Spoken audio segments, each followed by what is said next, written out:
আসসালামু আলাইকুম।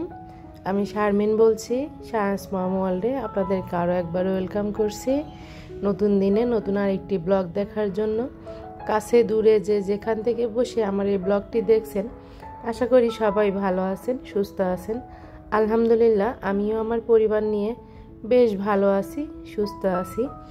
প্রতিদিনের মতো চলে এসেছি আপনাদের সামনে নতুন আরেকটি ব্লগ নিয়ে। আজকের ব্লগটা আমি শুরু করে দিয়েছি নাস্তা খাওয়ার পর থেকে, মানে সকালের নাস্তা সারা হয়ে গেছে আমাদের।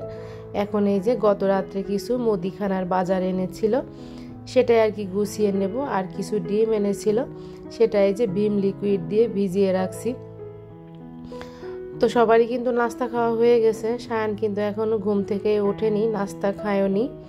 তো যাই হোক, এরপরে আর কি বাদ বাকি যে কাজগুলো আমি অফ ক্যামেরায় করে নিয়েছি।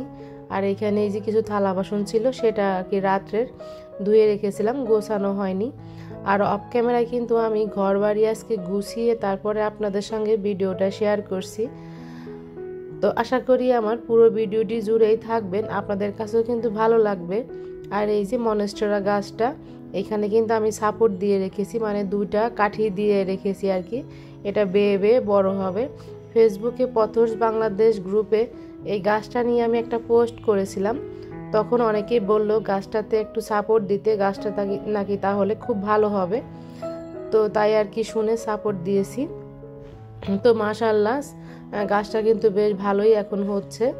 আর এইখানে এই যে শায়ানের নাস্তাটা রেডি করে নিচ্ছি, দুধ গরম করে নিয়েছি। আর এই যে চকোস দিয়ে দিচ্ছি। সে আজকে রুটি বা পরোটা এই টাইপের কোনো কিছুই সে খাবে না। তো সে বলছিল যে আমি চকোস খাবো, তো তাকে আর কি এটাই দিয়ে দিলাম। তো সে আর কি নাস্তাটা খেয়ে নেবে। এরপরে আর কি আমি আমার রেগুলার কাজকর্ম আর কি গুছিয়ে নেব। তো যাই হোক, প্রতিদিনের মতো আর কি সেই পুরনো রিকোয়েস্টটি আপনাদের কাছে আরও একবার করে নিচ্ছি। যারা আমার ভিডিওটি এই পর্যন্ত দেখে এসেছেন, একটা লাইক দেননি বা ভুলে গিয়েছেন, তারা প্লিজ একটা লাইক দিয়ে আমার ভিডিওটি দেখবেন। আর যারা লাইক দিয়ে ভিডিওটি দেখা শুরু করেছেন, তাদেরকে জানাচ্ছি আমি অসংখ্য অসংখ্য ধন্যবাদ। যারা আমার চ্যানেলটি আজকে প্রথম ভিজিট করছেন, তারা চাইলে কিন্তু আমার চ্যানেলটি সাবস্ক্রাইব করে আমার পাশে থেকে যেতে পারেন, আমাকে সাপোর্ট করতে পারেন। যারা সাবস্ক্রাইব করে এই পর্যন্ত নিয়ে এসেছেন, তাদেরকে জানাচ্ছি অসংখ্য অসংখ্য ধন্যবাদ। আর যারা করেননি, প্লিজ আমার চ্যানেলটি সাবস্ক্রাইব করে আমার পাশে থেকে যাবেন। আর অবশ্যই সাবস্ক্রাইব করার পরে কিন্তু পাশে থাকা বেল বাটনটি প্রেস করবেন, অল অপশনটি সিলেক্ট করে রাখবেন। নোটিফিকেশন আকারে কিন্তু চলে যাবে আপনার কাছে। আপনি কিন্তু চাইলেই যখন ইচ্ছা তখন আমার ভিডিওটি দেখে নিতে পারেন। তো গত ভিডিওতে আমি বলেছিলাম যে আমার ভিউয়ার্স আপু ভাইয়ারা অনেক কিপটা, লাইক দেয় না বা লাইক দিতে ভুলে যায়। তারপরে কিন্তু আমার ভিডিওতে মানে অনেকগুলো লাইক এসেছে। আর এই কথাটা শোনার পরে কিন্তু আমার আয়শা জাহান আপু নাকি অনেক হাসি এসেছিল, সে নাকি অনেক হেসেছিল। তো যাই হোক আপু, কিপটা বলার কারণে যদি আমার ভিডিওতে লাইক বেশি পড়ে তাহলে তো ভালো, তাই না?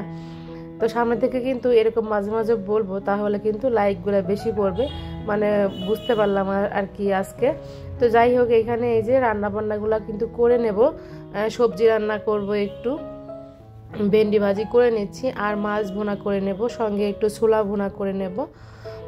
তো রাত্রে বেশিরভাগ সময়ই ভাত খাওয়া হয় না, আমি বা শায়ানের বাবা কেউই ভাত খাই না, শুধু ভাত খায় আমার বাচ্চারা।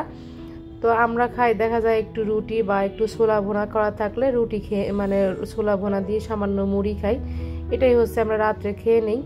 তো রোজার মধ্যে কিছু ছোলা আনা হয়েছিল বেশ কিছু পরিমাণে, তো সেটা আর কি সিদ্ধ করে ডিপে রেখে দিয়েছিলাম। তো মাঝে মাঝে আর কি এভাবে বোনা করে খাই। তো যাই হোক, রান্নাবান্না সবই আপনাদের সঙ্গে শেয়ার করছি না, হালকা পাতলা আর কি একটু একটু করে শেয়ার করছি। তো যাই হোক, কিছু কথা বলি আপনাদের সঙ্গে। ইদানিং দেখছি অনেক আপুরাই আমার, মানে অনেকেই নাকি বড় বড় ইউটিউবার আপুদের কপি করে, তো সেটা নিয়ে আর কি ভিডিও দিচ্ছে। তো আসলে কপিটা কিভাবে করে আমার জানা নাই, জানা থাকলে আসলেই ভালো হতো, আমিও কপি করতে পারতাম। তো বড় বড় ইউটিউবার আপুরা তো কিন্তু মানে কারো না কারো দেখে তারা শিখেছে, মানে যখন ইউটিউব প্ল্যাটফর্মে তারা কাজ করছে, কারো না কারো দেখে শিখেছে। তাদের কথা বলা, তাদের বচনভঙ্গি, তাদের প্রেজেন্টেশন কিন্তু সম্পূর্ণটাই আলাদা। তারাও কিন্তু এই প্ল্যাটফর্মে অনেক কষ্ট করে কিন্তু এই পর্যন্ত এসেছে। মম হীরা, তারপরে হচ্ছে মনিরাস ওয়ার্ল্ডের মনিরা আপু, জেসমিন ব্লগের জেসমিন আপু তো আর ব্লগ দেয় না, দেখাও হয় না। তো এরকম কিন্তু অনেক বড় বড় ইউটিউবার আপুরা আছে, তাদের দেখানো পথে শেখানো কাজগুলা কিন্তু ছোট ছোট ইউটিউবাররা যারা কন্টেন্ট ক্রিয়েটাররা তারা কিন্তু কাজ করে যাচ্ছি আমরা। তো তারা যেভাবে আর কি কথা বলেছে, তাদের প্রেজেন্টেশন, তাদের ঘর গোছানো, তাদের রান্না বান্না, মানুষ যেহেতু আলাদা, তাদের সব কিছু কিন্তু আলাদা হবে, আলাদা ধরন হবে। তো তাদের দেখানো পথে শেখানো কাজগুলা করলে কি আসলে কপি হয়ে যায় কিনা এটা আসলে আমার জানা নাই, জানা থাকলে পারে আমিও চেষ্টা করতাম কপি করার জন্য। আসলেই বড় বড় ইউটিউবারদের দেখে কাজ করলে, শিখলে, করলে কি আসলে কপি হয় কিনা এটা অবশ্যই আমার কমেন্ট বক্সে অবশ্যই কমেন্ট করে আপুরা আমাকে জানাবেন। আসলে আমিও করতে চাই এদেরকে কপি, কারণ কপি করে ভাইরাল হয়ে যেতে চাই। আমার চ্যানেলে ইদানিং দেখা যাচ্ছে যে ভিউ তো যাও হচ্ছে, কিন্তু ওয়াচ টাইম একদমই উঠছে না, এটা আমার কাছে খুবই দুঃখের একটা বিষয়। আর সাবস্ক্রাইব যাও বাড়ছে, তারপরে আবার দেখা যাচ্ছে কেটে যাচ্ছে। তো আসলে মাঝে মাঝে না ভিডিও আর দিতে ইচ্ছা করে না। আমরা কিন্তু অনেক কষ্ট করে একটা ভিডিও বানাই, ভিডিও এডিট করি, ভিডিও সেটা ভয়েস ওভার করে, অনেক কিন্তু কাজ থাকে একটা ভিডিও ভয়েস ওভার করে আপলোড করতে ইউটিউবে। তো অনেক সময়ের ব্যাপার, অনেক কষ্ট, অনেক পরিশ্রম, অনেক ধৈর্য ধরে কিন্তু আমরা কাজ করে যাচ্ছি। তো ঠিক বড় বড় ইউটিউবার আপুরাও কিন্তু একই কাজ করেছে, কেউ কিন্তু আসলেই সহজে কিন্তু এই প্ল্যাটফর্মে সফল হয়নি। তাদের দেখানো কাজ বা তাদের মতন করে কাজ করলে, কথা বললে কি কপি হয়ে যায় কিনা, আল্লাহ তো প্রত্যেকটা মানুষকে আলাদা করে সৃষ্টি করেছেন। হয়তো কারো কারো বচনভঙ্গি বা কথা বলার স্টাইলটা একজনের মতন হতেই পারে, সেই ক্ষেত্রে কি কপি হয়ে যায় কিনা।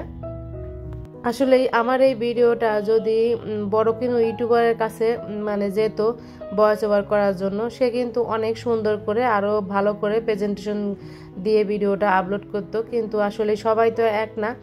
তো যার যার জায়গা থেকে শেষে কিন্তু চেষ্টা করি সুন্দর করে কাজ করার জন্য, প্রেজেন্টেশনটা ভালো করে দেওয়ার জন্য। তো সবারই কিন্তু মানে সামর্থ্য এক না, কারো দেখা দেখি কোনো জিনিস কিনলে, কোনো প্রোডাক্ট কিনলে কি মানে কপি হয়ে যায় কিনা।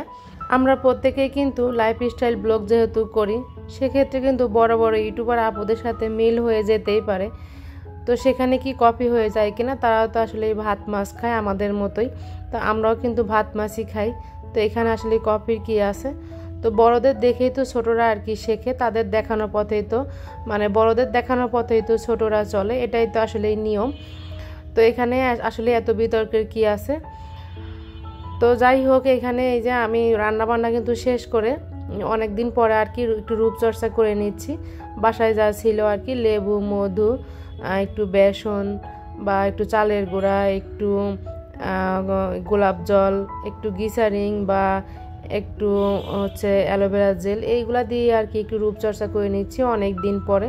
আসলে এখন তো করাই হয় না, আর ইউটিউবে একটু কাজ টাজ করতে হয় যেহেতু, তো এই জন্য আর অন্যদিকে আর কি সময় দিতে পারি না।